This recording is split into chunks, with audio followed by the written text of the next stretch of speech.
Euro কাপেতে England এবারে কিছু করতে পারবে? কি মনে হচ্ছে আপনাদের?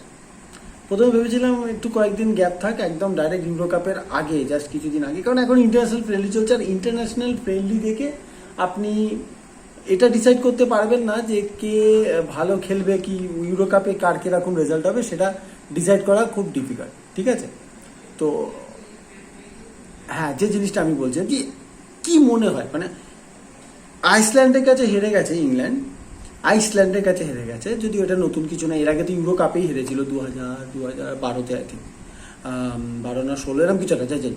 তো কি মনে হয় ইংল্যান্ডের পক্ষে কি সম্ভব এবারের ইউরোতে বেটার কিছু করা? বেটার কিছু করা মানে একটা কোনো ইন্টারন্যাশনাল ট্রফি কি ইংল্যান্ড অ্যাট লাস্ট জিতবে এবার ফুটবলে? কি মনে হচ্ছে? ওই গতবারের ইউরোতে সে একটা রব উঠেছিল না, it is coming home, it is coming home, এটা রব উঠেছিল, বাট সেটা হয়ে ওঠেনি ইটালির পারফরমেন্সের কারণে ফাইনালে। তো এবারে কি সম্ভব? মানে আমি ইংল্যান্ডের স্কোয়াডটা দেখছিলাম, goalkeeper Dean Henderson, Jordan Pickford, Aaron Ramsdale কেন চান্স পেলো জানি না, বাট স্টিল যখন চান্স পেয়েছে।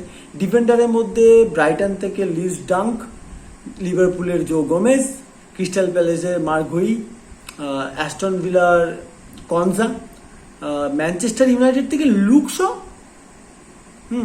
ম্যানচেস্টার সিটি থেকে জন স্টোনস, কিরেন ট্রিপিয়ার, উচ্চারণ করতে গিয়ে ধ্বংস হয়ে গেলাম, আর কাইল ওয়াকার। আমার যেটা মনে হয় কাইল ওয়াকার আর ট্রিপিয়ার, মানে কাইল ওয়াকার রাইট ব্যাক খেলবে, ট্রিপিয়ার লেফট ব্যাক খেলবে, স্টোনস খেলবে, আর তার সাথে খেলবে আমাদের আইদার কনজা বা লুইস ডাঙ্ক। আমি গোমেজের জায়গা পাচ্ছি, এইটা হতে পারে। দেন মিডফিল্ডার্স দেখুন, ইংল্যান্ড তো আবার মিডফিল্ডে আর্নল্ডকে খেলায়, তো Trent Alexander Arnold, Jude Bellingham, Conor Gallagher, Kobbie Mainoo Manchester United থেকে, ডেকল্যান রাইস, অ্যাডাম ওয়ার্টন। এই অ্যাডাম ওয়ার্টনের সিলেকশনটা নিয়েও আমি ঠিক বুঝতে পারলাম না। আর ফরওয়ার্ড যে আছে আপনার জরান বোয়েন, এজে আছে from Crystal Palace, Phil Foden, Anthony Gordon, Harry Kane, Cole Palmer, Bukayo Saka, Ivan Toney, Ollie Watkins. আরে ভগবান, এই টিম যদি পেপ গুয়ার্দিওলার হাতে পড়তো, কার্লো অ্যানসেলোত্তির হাতে পড়তো, সাউথ গেটের হাতে পড়েছে এই টিমটা, এটা কোনো মানে এটা কোনো কথা? সাউথ গেট এই টিম নিয়ে এরকম বোরিং ফুটবল? মানে এখন যদি এখান থেকে দেখা যায়, দেখুন মোটামুটি টিম এরমই হবে যে গোলকিপার জর্ডান পিকফোর্ড খেলবে, ঠিক আছে, আর ওর সঙ্গে আপনার Lewis Dunk, John Stones, Trippier আর ওয়াকার, কারণ ট্রিপিয়ার লেফট ব্যাক খেলতে পারে, তো এটাই হবে। লুক শ কেন চান্স পেয়েছে? টিমে একটাই প্রপার লেফট ব্যাক, মানে প্রপার লেফট ব্যাক একটাই, সেটা লুক শ, তাও কি করে চান্স পেলো জানি না।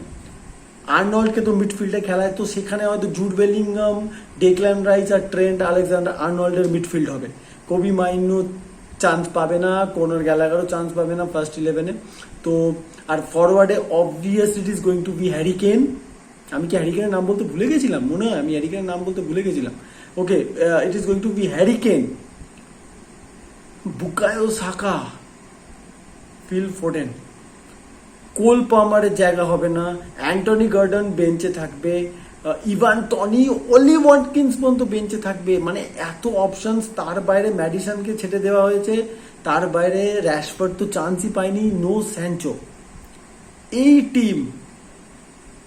টিম নিয়ে এরকম একটা সেই গোলারুটি মার্কা ফুটবল কেন খেলছে সাউথগেট? আমি সত্যি বুঝতে পারছি না। আমি জানি না ইউরো কাপে আবার সেই একটা আপনার একটা সেই না ভাই আগে ঘর বাঁচাও এরম অ্যাপ্রোচ থাকবে কিনা সাউথ গেটের।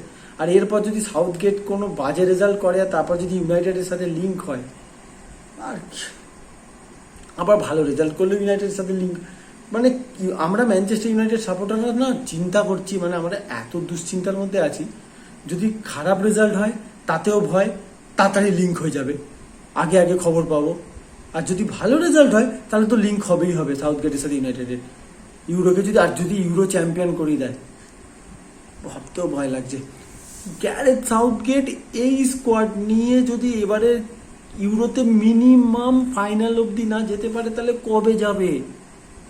One of the best England squad আমি যা দেখছি। এমনি ইংল্যান্ডের বরাবর প্লেয়ার ভালো থাকে, but this squad with Bellingham, Arnold, Declan Rice, Kobbie Mainoo, যে কিনা ফার্স্ট টিম খেলার, আপনি কি করে ওকে বাদ দেবেন আমি স্টিল জানি না। Harry Kane, Bukayo Saka, Phil Foden, সাবস্টিটিউটে আপনার কাছে ওলি ওয়াটকিন্স আছে, আপনার কাছে অ্যান্টনি গর্ডন আছে, আপনার কাছে এজে আছে।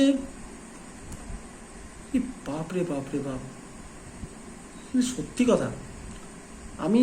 আমি মনে হয় ম্যানেজার হলে ভালো খেলিয়ে দিতাম। সত্যি কথা বলছি, আমি ম্যানেজার হলে ভালো খেলিয়ে দিতাম। এখনো পর্তুগাল এদের স্কোয়াড নিয়ে আলোচনা পরে করব, কে ইউরোতে ফেভারিট এসব নিয়ে আলোচনা করব। বাট আমি এখন সত্যি একটা প্ল্যানিংয়ে ছিলাম না যে আমি এইসব নিয়ে আলোচনা করবো, কিন্তু আমি না দেখে আর থাকতে পারলাম না। কালকে ওই খেলা কে খেলে ভাই আইসল্যান্ডের সাথে? আরে সারা ম্যাচে একটা শট অন টার্গেট, 13টা শট নিয়ে সাউথ গেট। আর তারপর জানি না ইংল্যান্ডের, যারা ইংল্যান্ডকে আমাদের এখানে বাঙালিদের মতো অনেক আছে যারা, যেহেতু আমরা ইংলিশ প্রিমিয়ার লিগ বেশি দেখি, অনেকেই আছে যারা ইংল্যান্ডকে সাপোর্ট করবে ইউরোতে। করাটাই স্বাভাবিক ভাই। এই স্কোয়াড নিয়ে যদি চ্যাম্পিয়ন হওয়ার মতো স্কোয়াড না, প্রত্যেকটা ডিপার্টমেন্টে এক্সপিরিয়েন্স প্লেয়ার, প্রত্যেকটা ডিপার্টমেন্টে world class player, world class ট্যালেন্টে ভর্তি। আর কি চাই? Southgate. যাই হোক, আজকে অনেকগুলো ইন্টারন্যাশনাল ফ্রেন্ডলি আছে। ব্রাজিল নামছে ওদিকে, কোপা আমেরিকা, ইউরো কাপ একই সময়।